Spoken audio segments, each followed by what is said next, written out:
Welcome to the Invite Health podcast, where our degreed healthcare professionals are excited to offer you the most important health and wellness information you need to make informed choices about your health.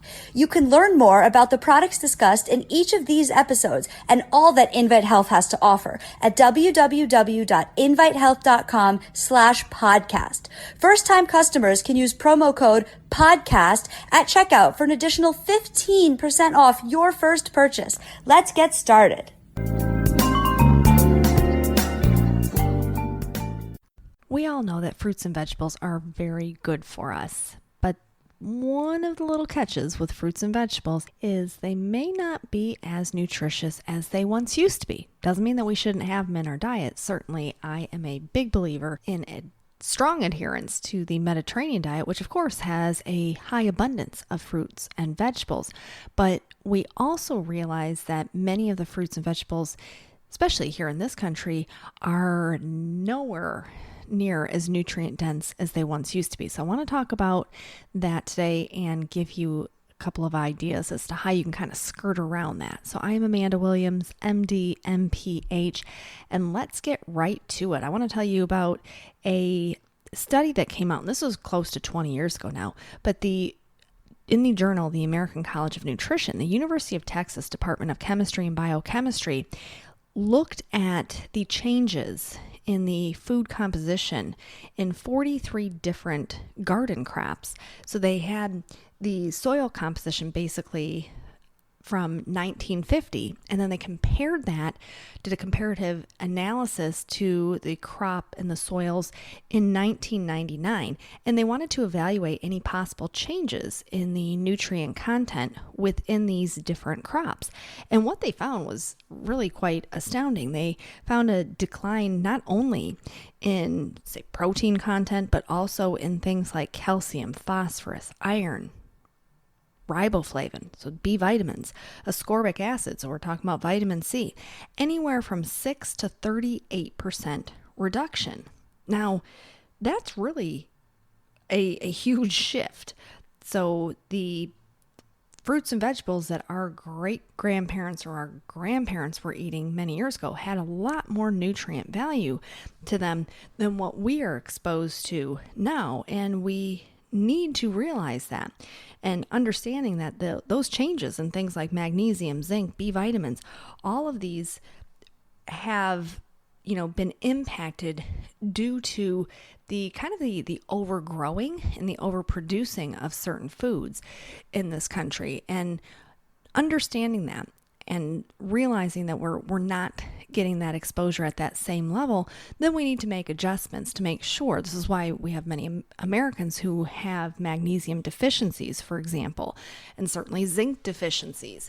And we don't have to look too far, but to then just look at the diet. Now, if someone is, very good at adhering to a Mediterranean diet, the likelihood of you having true insufficiencies or deficiencies in those key vitamins and minerals is quite low. Certainly if you're doing, organic foods where we know that the soil content is probably much more nutritious for those crops to grow in, that also can save a lot of the issues. But why is this happening? Well, we can look at the major problem that is causing the nutrient deficient soil. And part of that is, when we look at commercial fruit and vegetables, they usually pick those very prematurely. And in doing that, then they actually artificially ripen them with ethylene, which is a natural plant hormone. And ethylene is what causes tomatoes to turn kind of that pinkish.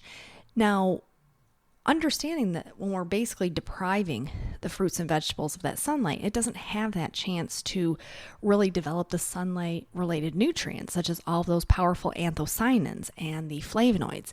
Those are, what gives the berries, for example, those deep, dark colors of the reds and the purples. And we know that anthocyanins themselves kind of work in their own right as a sunscreen to plants. So this is why we know the power of anthocyanins, because when we as humans take them in, it actually provides protection against DNA damage. And this is why they've studied berry extracts for being beneficial across the spectrum of different health concerns, including things like cancers. So we understand this. And we also recognize that because of that premature picking of fruits and vegetables, and then that turnover rate, the soil itself doesn't have that opportunity to kind of re-nutrient itself, for lack of a better word. But we also realize that there's a lot of fertilizers and that have changed the soil composition. Certainly climate changes have altered the soil composition. So we know that there's a reason for the vitamin and mineral drainage that has occurred within our soils.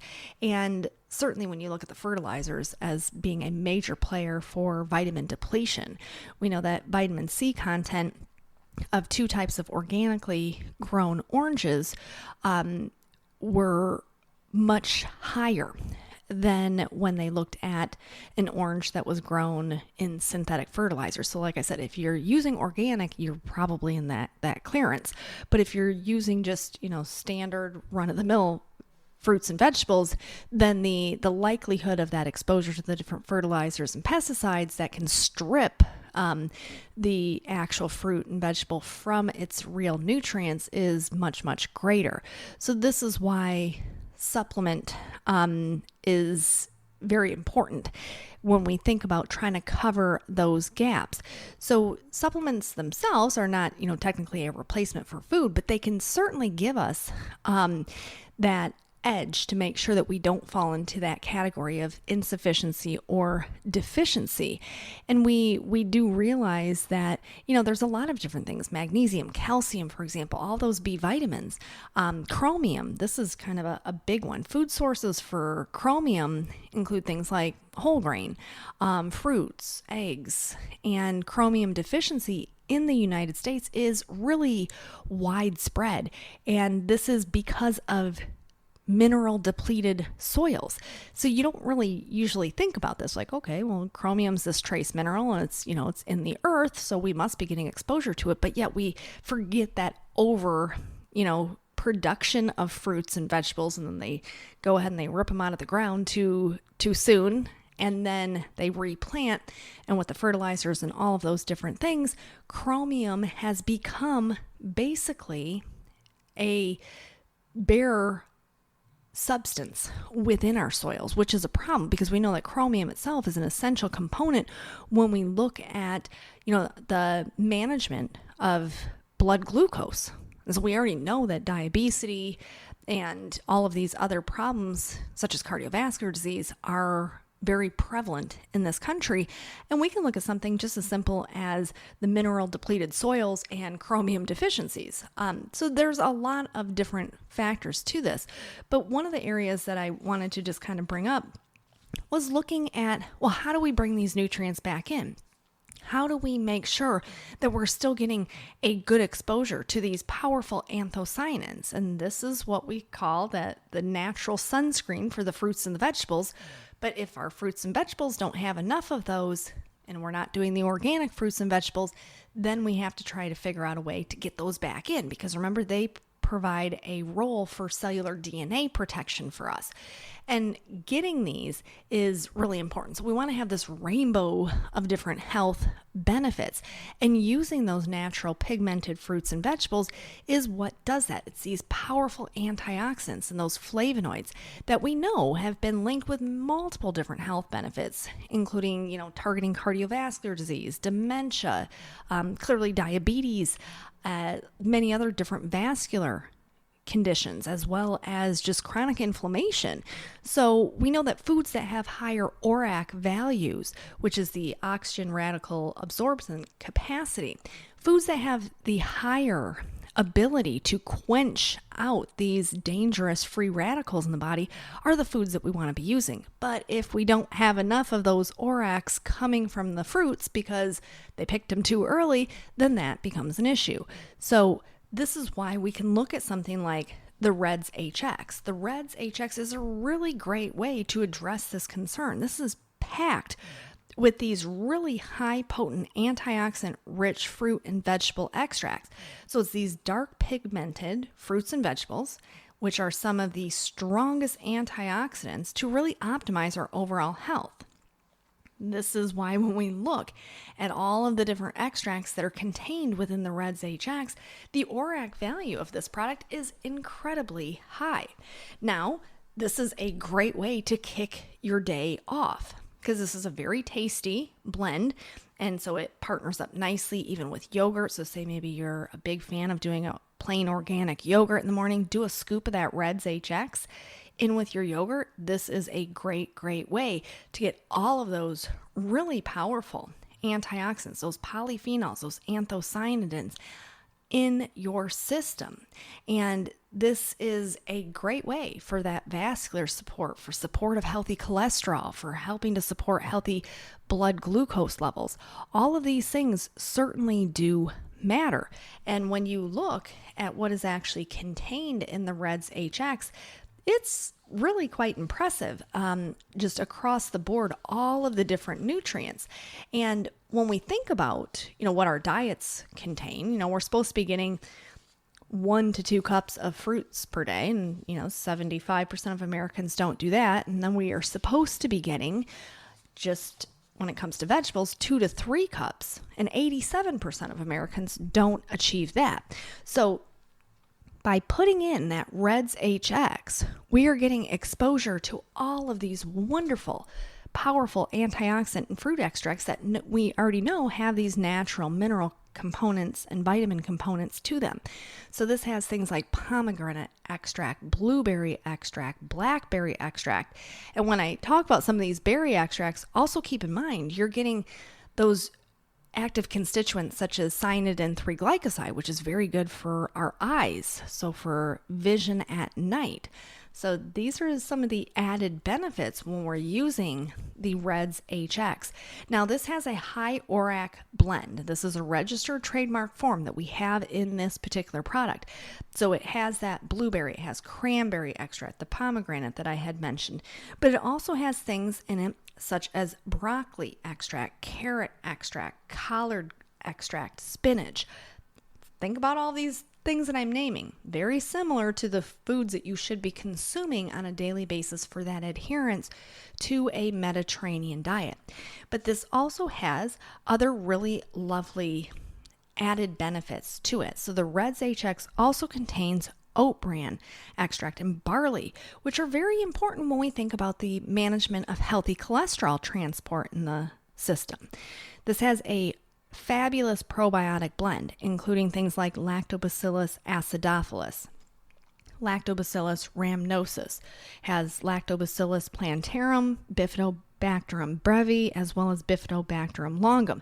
Not that you necessarily need to know each individual bacteria in terms of the probiotic blend that's in this, but it's important if you do, because what we know about all of those bacteria that I just listed was that they have all been studied in human clinical trials to show that they are very important for maintaining the health and the microbial environment of our microbiome. Keeping in mind that our intestines is the primary source of where our immune system thrives, so that bacterial environment is very relevant in terms of maintaining our immune system responses. So having a scoop of this each and every single day, getting all these powerful antioxidants in conjunction with that probiotic blend and the different things such as the oat bran and the barley. So you can see across the spectrum, we're fending off free radicals, we're helping to support cholesterol, we're helping to support healthy blood glucose response, we're maintaining a really nice way to offset negative attacks to our immune system. And this is all just from taking a scoop of this wonderful, wonderful Reds HX each and every single day. There's been so many different clinical research trials that have really delved into each individual component within the Reds HX, for example. I mean, blueberry has certainly been studied in a multitude of human trials when it comes to being able to protect against different age-related deterioration within the brain, for example, so for mild cognitive impairment and Alzheimer's disease. But we also recognize the importance of blueberry extract even when it comes to breast health, when it comes to prostate health, when it comes to colon health. So there's a lot of variety within the Reds HX, and having green tea extract, that power of the EGCG partnered up with all of those other fruit and vegetable extracts, really makes this a superior way to skirt around something that we know is clearly going on, which is when we realize that the fruits and vegetables are so commercially driven nowadays. It's not the way that it used to be, where it was local farmers and it went to a local grocery store. It is much harder to obtain our fruits and vegetables that way.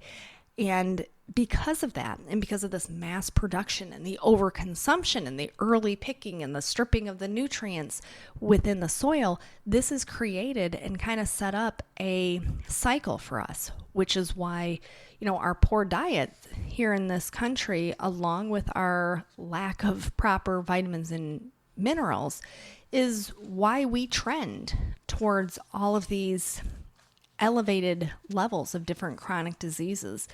And it's going to continue to keep marching up if we don't do the right things. And so this is why I just wanted to highlight the Reds HX, because this is a great way to obtain those fruits and vegetables, get the powerful anthocyanins, those powerful antioxidants, the vitamins and minerals, as well as that probiotic blend. So across the board, it's a really good choice. I certainly encourage you to check it out on our website, invitehealth.com. It's called Reds HX. So that is all that I have for you for today. I want to thank you so much for tuning in to the Invite Health podcast. Remember, you can find all of our podcasts for free wherever you listen to your podcasts, or by visiting invitehealth.com/podcast. Now, do make sure that you subscribe and you leave us a review. You can follow us on Facebook, Twitter, and Instagram at Invite Health, and we will see you next time for another episode of the Invite Health podcast.